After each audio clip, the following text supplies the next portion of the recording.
আমরা প্রত্যেকেই প্রত্যেক দিনই আমি শ্রী গুরু পুরুষোত্তমের সামনে সকাল এবং সন্ধ্যা বেলায় যে বিনতি প্রার্থনা নিবেদন করি, তাতে একটি শব্দ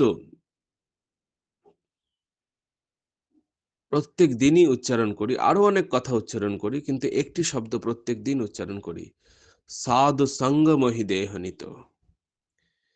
এই যে সাধু সঙ্গমহি দেহনিত, তার মানে যে জিনিসটা জীবনে সহজে পাওয়া যায় না, সেই জিনিসই তো ঈশ্বরের কাছে মানুষ প্রার্থনা করে। যে জিনিসের অভাব বোধ আছে জীবনে, তারই প্রার্থনা ঈশ্বরের সান্নিধ্যে মানুষ নিবেদন করে।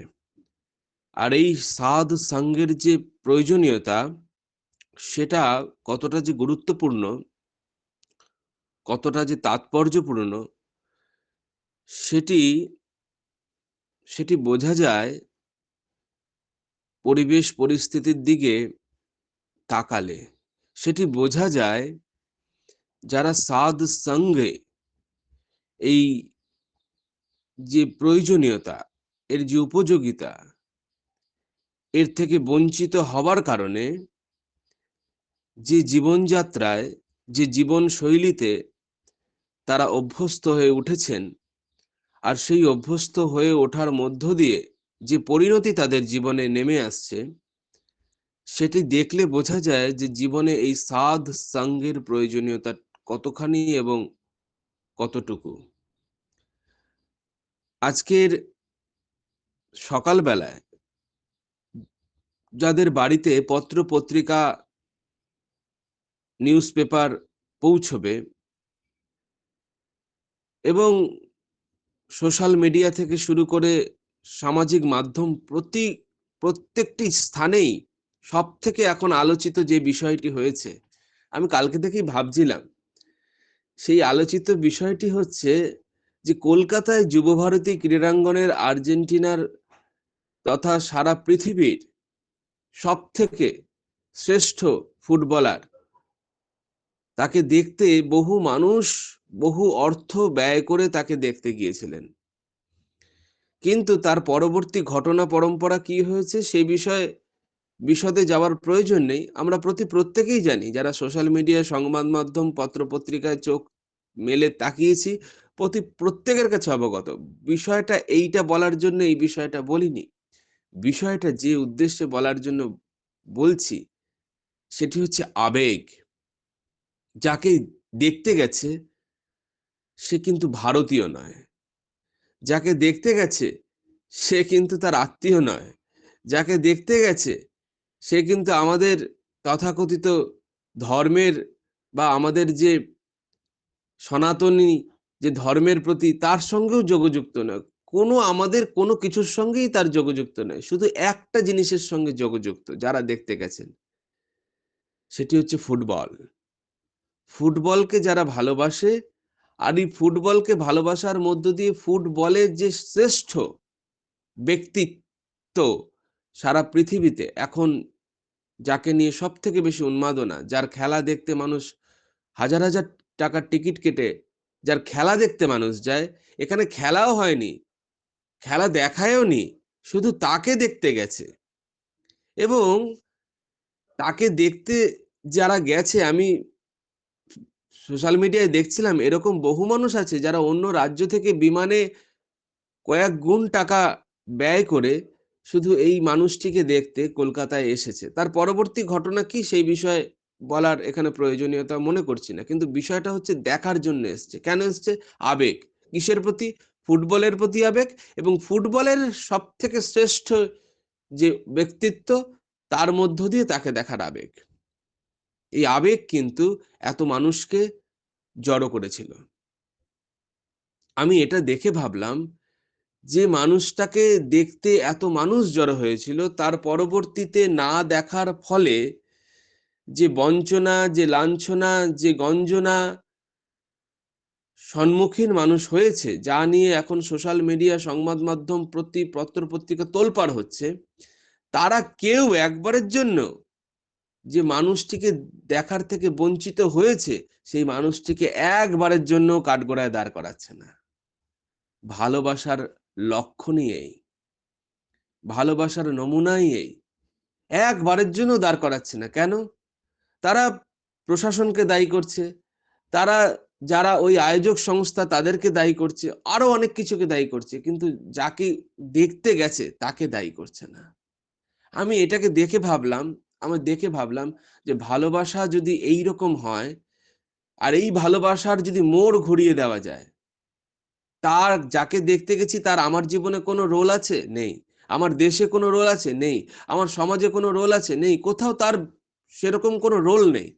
শুধু ভালোবাসা, ভালো লাগা থেকে এইরকম উন্মাদনায় তাকে দেখতে হাজারে হাজারে মানুষ ছুটে গেছে। ঠিক একই জায়গায় যাদের আমার জীবনে রোল আছে, আমার পিতা-মাতা, আমার পরিবার-পরিজন, আমার স্ত্রী, স্বামী-স্ত্রী, বন্ধু-বান্ধব, যাদের আমার জীবনে রোল আছে, এবং সর্বোপরি যার শক্তি ছাড়া আমার নিঃশ্বাস-প্রশ্বাসও বয়ে চলত না, সেই পরম পিতা, প্রিয় পরম, তাকে দেখার জন্য আমার এই উন্মাদনা কেন তৈরি হচ্ছে না? এই উন্মাদনাটা আমাকে ভাবালো যে যার রোল নেই তার প্রতি এত উন্মাদনা, আর যাদের এত রোল আছে তাদের প্রতি এই উন্মাদনা হচ্ছে না কেন? শ্রীরামকৃষ্ণ সমন্বয়াচার্য শ্রীরামকৃষ্ণদেব খুব অসাধারণভাবে বলতেন মোড় ঘুরিয়ে দেওয়ার কথা। প্রত্যেকটি মানুষের ভেতরে আবেগ আছে, প্রত্যেকটি মানুষের ভেতরে ভালোবাসা আছে।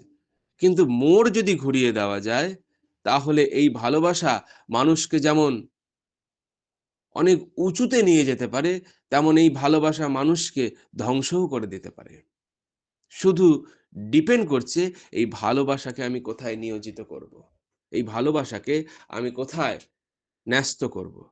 এইটি হচ্ছে আমার বিচার এবং বিবেচনার বিষয়। আর এই বিচার এবং বিবেচনা বোধ যখন আমার ভেতরে আছে, সেটাকে উস্কে দেয় হচ্ছে সাধসঙ্গ। সাধসঙ্গ তার প্রতি আসক্তিও যেমন বাড়ায়, তেমন সাধসঙ্গ আমাকে ভালো মন্দের বিচার বিবেচনা বোধ করতে শেখায়। কোনটা গ্রহণ করব, কোনটা গ্রহণ করব না। এই যে আজকে সত্যানুসরণে যে বাণীটি পাঠ হয়েছে, প্রথমেই যে তুমি যদি অনুতপ্ত হও, পরমপিতা তোমাকে ক্ষমা করবেন। কিন্তু বারবার যদি একই কাজের জন্য অনুতপ্ত হও, তাহলে ওই অনুতাপ প্রকৃত অনুতাপের অন্তরায়, ওটা তোমাকে আরো জাহান্নামের দিকে নিয়ে যাবে। ভুল জীবনে একবার হতে পারে, দুবার হতে পারে, কিন্তু বারবার যদি একই ভুল হয়, তাহলে জীবন কিন্তু প্রকৃতপক্ষে আমার যে গন্তব্যের জন্য আমি এই জীবনকে যাপন করছি, সেই গন্তব্য থেকে কিন্তু আমি লক্ষ্যভ্রষ্ট হবই। আমার কালকের এই ঘটনা, একই সাথে আমি ভাবছি যে ওই ভালোবাসাটা কেন প্রিয় পরমের প্রতি হচ্ছে না? ওই ভালোবাসাটা কেন গুরুর প্রতি হচ্ছে না?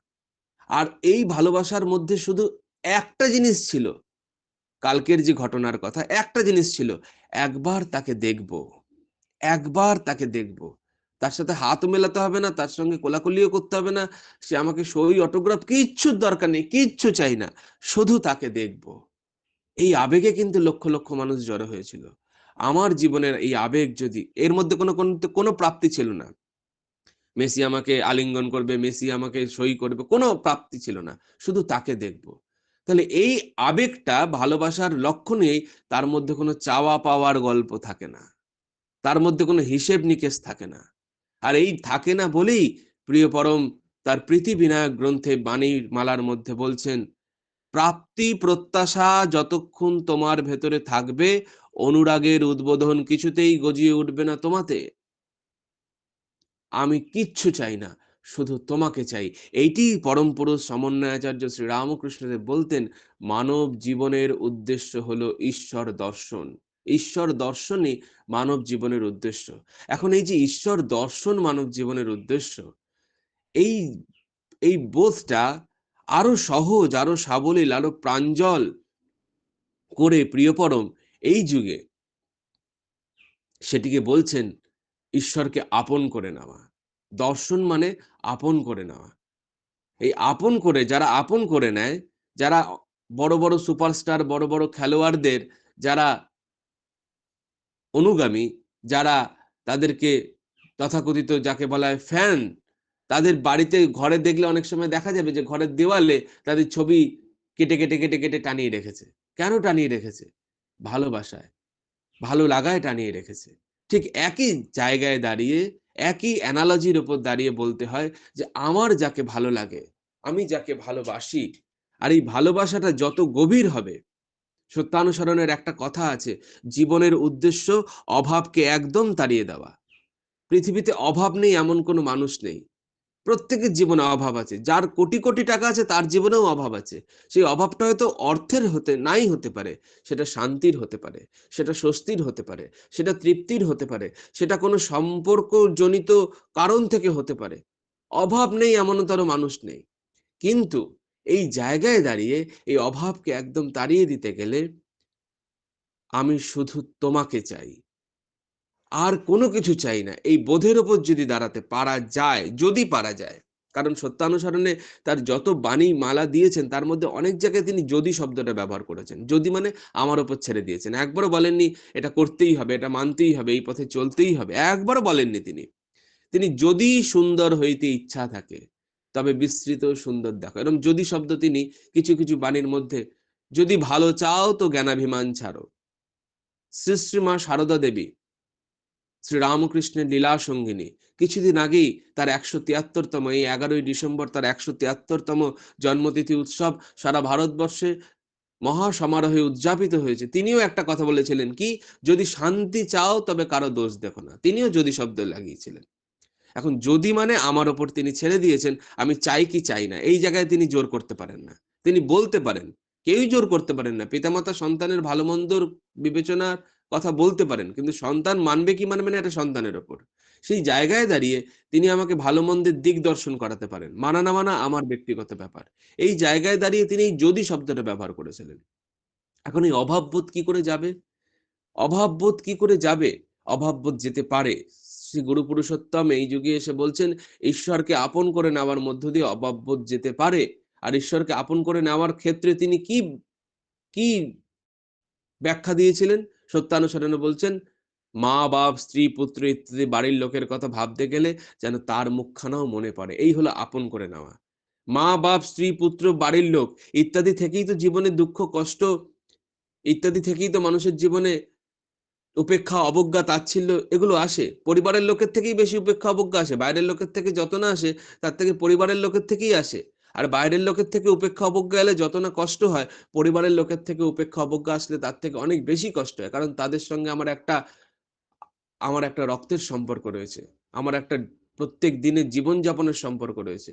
একটা বাড়ির কুকুরকেও যদি দীর্ঘদিন ধরে তাকে ঘরে রাখা যায়, তার সঙ্গে থাকতে থাকতে তাকে তাকে পোষ মানাতে মানাতে তার সঙ্গে এমন একটা সম্পর্ক হয় যে কুকুরটাও যদি মারা যায় তাহলেও প্রাণ ফেটে যায়, চোখে জল চলে আসে। এরকম অনেক মানুষের পরিবারে আমি দেখেছি, একটা কুকুর মারা গেছে মনে হচ্ছে তার পরিবারের কেউ একজন চলে গেছে। কেন? থাকতে থাকতে থাকতে থাকতে ওই বন্ডিংটা কুকুরের সঙ্গে তৈরি হয়ে গেছে। তাহলে আমার পরিবারে যারা যারা রয়েছে তাদের সঙ্গে যদি আমি আমার গুরুকেও, আমার প্রিয়পরমকেও ওই একই স্থানে বসাতে পারি, তাহলে তার সঙ্গে থাকতে থাকতেও আমার ওরকম বন্ডিং তৈরি হবে। তার অনুপস্থিতি আমার জীবনের পক্ষে অত্যন্ত বেদনাদায়ক এবং কষ্টের হবে। এবং তার উপস্থিতি যদি আমি বাড়ির প্রত্যেকের উপস্থিতির থেকে বেশি উপলব্ধি করি, তাহলে বাকিদের অনুপস্থিতি কিন্তু আমার জীবনকে টালমাটাল করতে পারবে না। এই জায়গায় দাঁড়িয়ে শ্রী গুরু পুরুষোত্তম বলেছিলেন, ইষ্টের থেকে থাকলে আপন, ছিন্ন ভিন্ন তার জীবন। এই জন্য ইষ্টকে জীবনে প্রয়োজন। অর্থমান যশ ইত্যাদি পাওয়ার আশায় তাকে ঠাকুর সাজিয়ে ভক্ত হওয়ার জন্য ইষ্ট বা গুরুর পুরুষোত্তমের দরকার নেই। এগুলো তাকে না ধরলেও অনেক মানুষের জীবনে এই প্রাপ্তি জীবনে ঘটেছে। অর্থমান যশ বহু মানুষ আছে যারা ঈশ্বরে বিশ্বাস করে না, বহু মানুষ আছে যারা গুরুবাদে বিশ্বাস করে না, তাদের জীবনে এগুলোর কোনো অভাব নেই। কিন্তু জীবনে যখন প্রতিকূল পরিস্থিতি গলা টিপে ধরে, তখন তার থেকে বেরিয়ে আসার পথ সে খুঁজে পায় না, সে বেরিয়ে আসতে পারে না। গুটি পোকার মতো উদাহরণ দিয়ে পরম পুরুষ শ্রী রামকৃষ্ণদেব বলতেন, গুটি পোকার মতো তার জীবনের অবস্থায়, নিজের গুটিতেই নিজে আবদ্ধ হয়েছে, মাকড়সার মতো অবস্থায় নিজের তৈরি জালেই নিজে আবদ্ধ হয়েছে। এই জায়গায় দাঁড়িয়ে জীবনে যদি একজন আদর্শ আচার্য ইষ্ট গুরু পুরুষোত্তম যেই নামেই তাকে সম্বোধন করি, সেই নামটা বড় কথা নয়। শ্রী শ্রী ঠাকুর তার বাণী গ্রন্থে বলছেন, তুমি তাকে ঈশ্বর গুরু পুরুষোত্তম কি বলছো না বলছো এগুলো কোনো ম্যাটার করে না। ম্যাটার করে তিনি তোমার জীবনের অত্যাজ্য পরমাত্মীয় হয়ে উঠেছেন কিনা, অত্যাজ্য পরমাত্মীয় হয়ে উঠেছেন কিনা। এই অত্যাজ্য পরমাত্মীয় যদি হয়ে ওঠেন, অত্যাজ্য মানে আমি তাকে ত্যাগ করতে পারবো না, সব ত্যাগ করে ফেলবো, শ্রী শ্রী ঠাকুর না স্বামী বিবেকানন্দ বলতেন এক জায়গায় যে সত্যের জন্য নাকি সবকিছু ত্যাগ করা যায়, কোনো কিছুর বিনিময়ে সত্যকে ত্যাগ করা যায় না। এই এক রোখা একগুঁয়ে মনোভাব যদি থাকে আমি সব ছেড়ে দিতে পারবো, কিন্তু তাকে আমি জীবনে কখনো কম্প্রোমাইজ করব না। এই মানদণ্ডের ওপর যদি কেউ দাঁড়ায় তাহলে তার জীবনের সব যদি চলেও যায়, তর্কের খাতিরে ধরেও নিলাম সব চলে যাও, তাও সে সব ফিরে পায়, তাও সে সব ফিরে পায়। এই ফিরে পাওয়া আর চলে যাওয়াটা নির্ভর করে মনের ওপর। সত্যানুসরণে এই ভাবের ওপর দাঁড়িয়ে তিনি বলছেন সুখও একরকম ভাব, দুঃখও একরকম ভাব। চাওয়ার বা অভাবের ভাবটাকে তুমি তাড়িয়ে দাও, দুঃখ তোমার কি করবে? এটা বলা সহজ, এটা পালন করা কঠিন। কেন? এটা পালন করতে গেলে যিনি এটা বলেছেন তার সাথে যদি আমার অত্যাজ্য পরমাত্মীয় সম্পর্ক তৈরি না হয়, তাহলে তার এই কথাকে আমি মেনে নিতে পারবো না, তার এই কথার সঙ্গে আমার সংঘর্ষ তৈরি হবে। যার উপর ক্রুদ্ধ হয়েছে আগে তাকে আলিঙ্গন করো। আমার সঙ্গে কালকে একজনের ঝগড়া হয়েছে আর আজকে গিয়ে তাকে গলা জড়িয়ে ধরবো, এটা বাস্তব বোধের উপর দাঁড়িয়ে এটা সম্ভব নয়। কিন্তু এটা সম্ভব, এটা সম্ভব যদি দেখা যায় যে আমার ঘরের পরিবারের একজনের শরীর খারাপ হয়েছে আর আমার এই মুহূর্তে 10,000 টাকার প্রয়োজন, আর যার সাথে ঝগড়া হয়েছে তার কাছে চাইলেই আমি 10,000 টাকা পেতে পারি, তখন ওই সন্তানের মুখের দিকে তাকিয়ে আমি মান সম্মান ঘৃণা লজ্জা ভয় সব উপেক্ষা করে ওই মানুষটার পায়ে গিয়ে ধরে বলবো, দাদা যা ভুল হয়েছে হয়েছে, আপনি আমাকে 10,000 টাকা ভিক্ষা দেন। কেন? সন্তানের মুখের উপর দাঁড়িয়ে তাকিয়ে, পরিবারের মুখের উপর তাকিয়ে আমি এই ব্যবহার আমি আমার জীবনে করতে পারি। ঠিক একই একই অ্যানালজিতে গুরুর মুখের উপর মুখের দিকে তাকিয়ে যদি আমি এরকম জীবনের প্রত্যেকটা ক্ষেত্রে তার নীতিবিধিকে আমি পরিপালন করতে পারি, আমার বৃত্তি প্রবৃত্তি আমার ইচ্ছা আগ্রহের বিরুদ্ধে গিয়ে তুমি তার ইচ্ছাধীন হও, তোমার ইচ্ছাধীন করতে তাকে চেষ্টা করো না, এরকম প্রত্যেকটা মুহূর্তে জীবনের সঙ্গে যদি সংঘর্ষ তৈরি হয়, দুর্বলতার সঙ্গে যদি সংঘর্ষ তৈরি হয়, এটাকেই তিনি বলেছিলেন সত্যানুসরণে সর্বপ্রথম আমাকে দুর্বলতার বিরুদ্ধে যুদ্ধ করতে হবে। এটাকেই যুদ্ধ করা বলে, নিজের ইচ্ছার বিরুদ্ধে চলাকেই যুদ্ধ করা বলে, নিজের বৃত্তি প্রবৃত্তির বিরুদ্ধে যাওয়াকেই যুদ্ধ করা বলে, নিজের আগ্রহের বিরুদ্ধে যাওয়াকেই যুদ্ধ করা বলে। আমার আচার্যদেব একটা কথা বলতেন, আমার ধুতি পাঞ্জাবি পরতে একদম ভাল লাগে না, কারণ ওটা পরাও অনেকটা ঝামেলার, ওটা মেনটেন করা আরো ঝামেলার, কারণ সাদা পোশাক ও মেনটেন করা খুব কঠিন, কোথাও একটু দাগ লেগে গেলে ওইটাই সাদা পোশাকে বেশি চক্ষু গোচর হয়। তিনি বলতেন এগুলো পড়তে আমার খুব একটা বিশেষ ভালো লাগে না, কিন্তু পড়লে ঠাকুর খুশি হবেন তাই পড়ি, পড়লে প্রিয় পরম খুশি হবেন তাই পড়ি। এই পোশাকের ওপর ভিত্তি করে, আহারের ওপর ভিত্তি করে, ব্যবহারের ওপর ভিত্তি করে, চরিত্রের ওপর ভিত্তি করে, দর্শনের ওপর ভিত্তি করে, সবকিছুর ওপর ভিত্তি করে যদি আমি আমার প্রিয় পরমকে খুশি করতে চাই বা করার চেষ্টা করতে শুরু করি, তাহলে এই পরিবর্তনই আমার পরিস্থিতির পরিবর্তন আনতে বাধ্য বা পরিস্থিতির পরিবর্তন আনতে পারে, নচেত আনতে পারবে না। নচেত এটা কখনোই সম্ভব নয় যে পরিস্থিতির পরিবর্তন হবে। কেমন উদাহরণ এরকম আমাদের ভারতীয় ধর্মশাস্ত্রে এই উদাহরণ রয়েছে, আমরা প্রত্যেকে সেই উদাহরণের সঙ্গে পরিচিত। কি? যখন যুদ্ধ হচ্ছে তখন অর্জুন কিন্তু বলেছিল আমি শুধু তোমাকেই চাই। তার কিন্তু যুদ্ধ তার পরিবারের সঙ্গে, আমাদেরও কিন্তু যুদ্ধ অনেকের পরিবারের সঙ্গেই করতে হয়। তাদের ইচ্ছা আমাদের ইচ্ছা মিল খায় না, তাদের আগ্রহ আমাদের আগ্রহ মিল খায় না, তাদেরও কিন্তু পরিবারের সঙ্গে যুদ্ধ করতে হয়েছিল, আমাকেও আমার পরিবার পারিপার্শ্বিকের সঙ্গেই যুদ্ধ করতে হচ্ছে। তফাৎটা শুধু এইটাই, অর্জুন যখন যুদ্ধে যাবে তখন শ্রীকৃষ্ণকে বলেছিল আমার তোমার ওইসব ঐশ্বর্য, ওইসব অক্ষয়ণী সেনা টেনা আমার কিচ্ছু চাই না, আমার তোমাকে চাই। শ্রীকৃষ্ণ বলল আমাকে চাইলে কিন্তু আমি যুদ্ধে কিছু করব না, আমাকে চাইলে আমি যুদ্ধে অস্ত্রও ধরবো না, কিচ্ছু করব না। অর্জুন তখনও বলল হ্যাঁ আমি তোমাকেই চাই। এই স্যারেন্ডার যখন তার শ্রীকৃষ্ণের প্রতি তৈরি হয়েছিল, হলো এই স্যারেন্ডার তৈরি হলো, কিন্তু যুদ্ধক্ষেত্রে যখন নামলেন তখন তার বিপরীতে থাকা যে রথী মহারথীরা রয়েছে তাদের বিরুদ্ধে যুদ্ধ করতে গিয়ে তিনি দুর্বলতার শিকার হলেন, হাত থেকে গান্ডি পড়ে যাচ্ছে, ধনুর ধনুর্বিদ্যার যে সফল প্রয়োগ তাতে তিনি ব্যর্থ হচ্ছেন। কিসের ওপর ভিত্তি করে? আবেগের ওপর ভিত্তি করে। এদের বিরুদ্ধে আমি যুদ্ধ করব, এদেরকে আমি হত্যা করব, এদের সঙ্গে আমি লড়াই করব, এই বোধের ওপর দাঁড়িয়ে তার হাত থেকে যখন গান্ডিব পড়ে যাচ্ছে, যেটা গীতাতে অর্জুন বিষাদ যোগ বলে, প্রথম অধ্যায় গীতার বিষাদ যোগ, এই বিষাদ যোগে যখন অর্জুন বলছে যে এসব আমি যুদ্ধ করতে পারবো না, আমার দ্বারা এইসব যুদ্ধ হবে না, প্রথমে কিন্তু শ্রীকৃষ্ণের কাছে স্যারেন্ডার করার পরেও এই দুর্বলতা তাকে আক্রমণ করলো। যখন আক্রমণ করলো, তখন একের পর এক প্রশ্ন যখন শ্রীকৃষ্ণকে অর্জুন করতে থাকলেন, তার উত্তর শ্রীকৃষ্ণ দেওয়া সত্ত্বেও অর্জুনের ভেতর থেকে কিন্তু সেই দুর্বলতা যখন যাচ্ছে না, তখন শ্রীকৃষ্ণ বিশ্বরূপ দর্শন করালেন। তখন শ্রীকৃষ্ণ সেই বিশ্বরূপ দর্শন করতে চাইলেন। শ্রী শ্রী ঠাকুরের কাছে প্রশ্ন করা হয়েছিল যে বিশ্বরূপ দর্শন ব্যাপারটা কি? শুধু অর্জুনই দেখতে পেলেন, আর কেউ দেখতে পেলেন না? আরো অনেককে দেখিয়েছিলেন, কিন্তু তারা বিশ্বাস করেনি। বিশ্বরূপ দর্শন যখন তাকে করানো হলো, তখন অর্জুনের সমস্ত সমস্ত দ্বন্দ্বের অবসান ঘটে। তখন সে তখনও যে যুদ্ধ করছে, তার দুর্বলতা তখন যে চলে গেছে তা না, কিন্তু দুর্বলতার বিরুদ্ধে যুদ্ধ করার জন্য যা শক্তি, যা সাহস, সেটা সে তার দর্শনের মধ্য দিয়ে তার ভেতরে চলে এসছে। আমাদের শৈলেন্দার লেখা একটা গান আছে, বুঝেছি এবার তুমি ছাড়া আর নাহি চাহিবার নাহি ভাবিবার। এইবার বুঝে গেছে যে ইনি ছাড়া আমাকে আর কেউ বাঁচাতে পারবে না। ইনি যখন আমার মার্গ দর্শন করছেন, ভালো মন্দ বিচার করে বিধ্বস্ত হওয়ার চাইতে সতে বা গুরুতে আকৃষ্ট হও, নির্বিঘ্নে সফল হবে নিশ্চয়।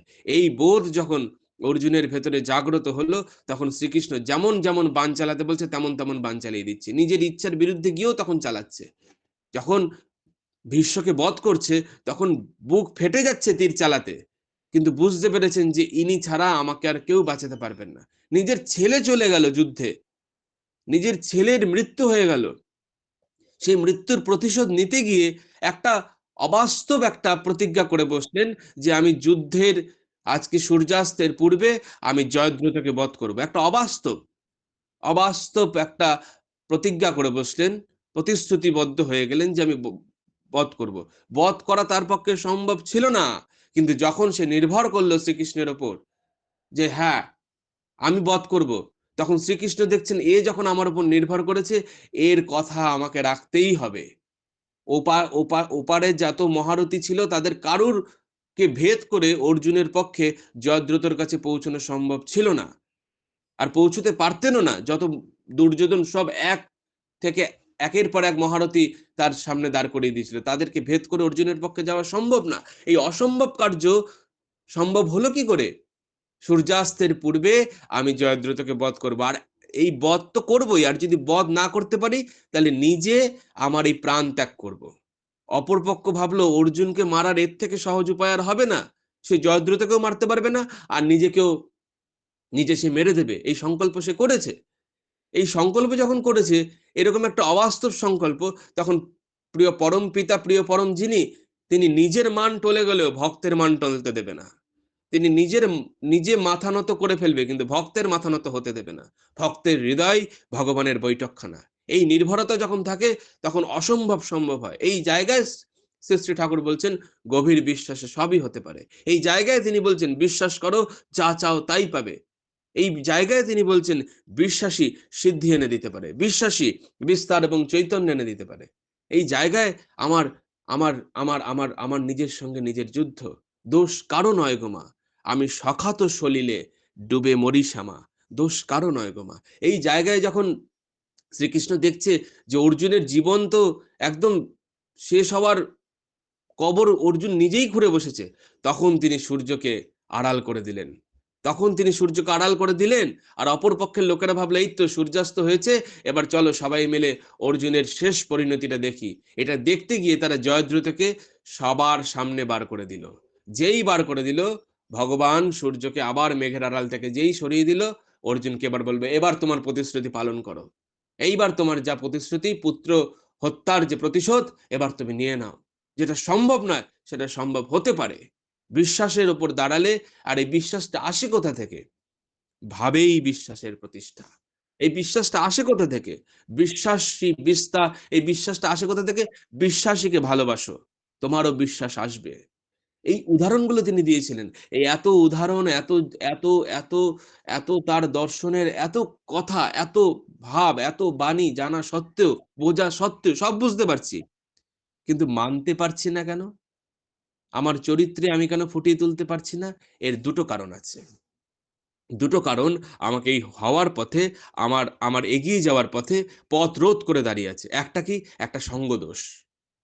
সঙ্গদোষ মানুষের ভেতরের যাবতীয় যা ভালো গুণ তাকে উস্কেও দিতে পারে, আবার তাকে নিভিয়েও দিতে পারে। এই সঙ্গটা খুব কেয়ারফুল। আমি ঘরে যদি একটা ভালো ধূপ জ্বালাই আর জ্বালিয়ে যদি সমস্ত দরজা জানলা খুলে দিই, তাহলে এই ধূপের গন্ধ কিন্তু ঘরের ভেতরে বেশিক্ষণ থাকবে না। সে ধূপই জ্বালাই আর ঘরে রুম ফ্রেশনারই দিই। দরজা জানলা বন্ধ করে যদি থাকি, তাহলে এই রুম ফ্রেশনারের গন্ধ থাকবে। আর যদি জানলা দরজা খুলে দিই, তাহলে এই রুম ফ্রেশনারের গন্ধ, সুগন্ধি গন্ধ আমার ঘর থেকে বেরিয়ে যাবে। ঠিক একইভাবে এই সৎসঙ্গের মধ্য দিয়ে যে সুগন্ধের গন্ধ আমার মনের, আমার ভাব, আমার চেতনার, আমার চৈতন্যের ভূমিতে বিকশিত হলো। এখন আমি যদি জানলা দরজা সব খুলে দিয়ে যার তার সঙ্গে সঙ্গ করি, যার তার সঙ্গে কথা বলি, যেকোনো বিষয়ে কথা বলি। সকালবেলা উঠেই সোশ্যাল মিডিয়ায় সৎসঙ্গ করলাম ১.৫ ঘন্টা, সারাদিনে সোশ্যাল মিডিয়া দেখলাম ৫ ঘন্টা। তাহলে এই যে গন্ধ, এই গন্ধটা কিন্তু বিলিয়ে যাবে। এই গন্ধ থাকবে না। এইজন্য সঙ্গ, ওই যে সাধ সঙ্গ, এই সাধ সঙ্গের প্রয়োজনীয়তা জীবনে এই জন্যই, এই ভাবটাকে ধরে রাখার জন্য। আরেকটা কি? এক হচ্ছে সঙ্গদোষ, আরেকটা হচ্ছে অন্নদোষ, খাওয়ার। অন্নে জানিস মন বয়, অন্ন মাফিক প্রবৃত্তি হয়। আমার আমার জানা নেই, আমার আমি অন্তত জানি না, যদি কেউ জেনে থাকেন আমাকে জানালে আমি অত্যন্ত কৃতজ্ঞ হব, অত্যন্ত বাধিত থাকব। তিনি অন্নের যে গুরুত্বটা বলেছিলেন সেটা কিন্তু মনের ওপর দাঁড়িয়ে, জাতপাতের উপর দাঁড়িয়ে তিনি অন্নের গুরুত্ব বলেননি। একজন ব্রাহ্মণ বলবো না, একজন বিপ্র আমাকে অন্ন পরিবেশন করছেন। কিন্তু তার মনে কাম চিন্তায়, ক্রোধের চিন্তায়, লোভের চিন্তায় মত্ত, ওই বিপ্রের হাতে খেলেও কিন্তু আমার মন সংক্রামিত হতে পারে। আবার একজন শূদ্র, চণ্ডাল তথাকথিত অর্থে, সে আমাকে হরিভক্তি পরায়ণ, তার ভেতরে ঈশ্বরীয় ভাব ছাড়ার কোনো ভাব নেই। সেই রকম একজন সদাচারী মানুষ আমাকে অন্ন পরিবেশন করছে। তার অন্ন খেলে কিন্তু আমার মনের উদ্গতি হলেও হতে পারে, হবেই। অতএব ভাবের উপর দাঁড়িয়ে অন্নের পরিবেশনের কথা তিনি বলেছিলেন। অন্নের উপর ভাবের একটা সম্পর্ক রয়েছে। এই জন্য আগেকার দিনে বলতো দীক্ষা নিলে নাকি হাতের জল শুদ্ধ হয়। মানে কি? দীক্ষা নিলে তার ভেতর দিয়ে যে দক্ষতায় সে উত্তীর্ণ হয়, তার মনের, তার চেতনার, তার চিন্তার বিকাশ এমন পর্যায়ে পৌঁছয় যে তার হাতের জল শুদ্ধ, মানে সে যা পরিবেশন করবে তার ভেতর দিয়ে একটা শুদ্ধতারই বাতাবরণ তৈরি হবে। কারণ তার মনের সেই বৃত্তি প্রবৃত্তি মার্গী ভাব তার মনে তখন থাকে না। তখন ঈশ্বরীয় ভাবেই তার মন মশগুল হয়ে থাকে। তখন তার হাতে খেলে চিত্তের, চেতনার, আত্মার উন্নতি হয়, উদ্গতি হয়। আর তা না হলে এই ভাবের উপর দাঁড়িয়ে বলা ছিল। তাই এই অন্নদোষ আর সঙ্গদোষ, এই দুটোর সম্পর্কে যদি আমি খুব কেয়ারফুল থাকি, খুব সচেতন থাকি, খুব সতর্ক থাকি, খুব সাবধান থাকি, তাহলে যে ভাব আমি এই মরুভূমিতে মরুদ্যানের মতো এই সৎসঙ্গের মধ্য দিয়ে, এই উৎসবের, এই এখন উৎসবের মরশুম চলছে, এই উৎসবের মধ্য দিয়ে, এই নামধ্যানের মধ্য দিয়ে, এই বাণীপাঠের মধ্য দিয়ে, এই যজনশীল জীবনযাপনের মধ্য দিয়ে আমি যে ভাবকে আমার ভেতরে সৃজন করতে পারি, সেই ভাব সহজে ডাইলুট হয়ে যাবে না। সেই ভাব আস্তে আস্তে আস্তে আস্তে ভেতরে জমতে থাকবে। সেই ভাব আস্তে আস্তে আস্তে আস্তে ভেতরে পুঞ্জীভূত হতে থাকবে। আর না হলে যদি আমি যেখানে সেখানে গেলাম, যার তার হাতে খেলাম, যেখানে সেখানে গল্প করলাম, আড্ডা মারলাম, কথা বললাম, তাহলে ভাব হয়তো তৈরি হবেও, কিন্তু সেটা সত্যানুসরণে তিনি বলছেন সাময়িক ভাব উন্মত্ততাদি। এটা সাময়িক থাকবে, এটা দীর্ঘমেয়াদী প্রভাব আমার মনের ওপর পড়বে না। তাই একটা মান্নাদের গান এই প্রসঙ্গে হঠাৎ মনে আসছে। তিনিও বলেছিলেন, ও চাঁদ সামলে রেখো জোছনাকে। এই জোছনাটাকে সামলে রেখো, কারো নজর লাগতে পারে, এই নজর যেন না লাগে। অনেকে বলে না নজর লেগে গেল, এই ভাবের উপরও নজর লাগে। এই ভাবের উপর যদি নজর লাগে তাহলে ভাব নষ্ট হয়ে যাবে। তাই এই ভাবের উপর যেন নজর না লাগে।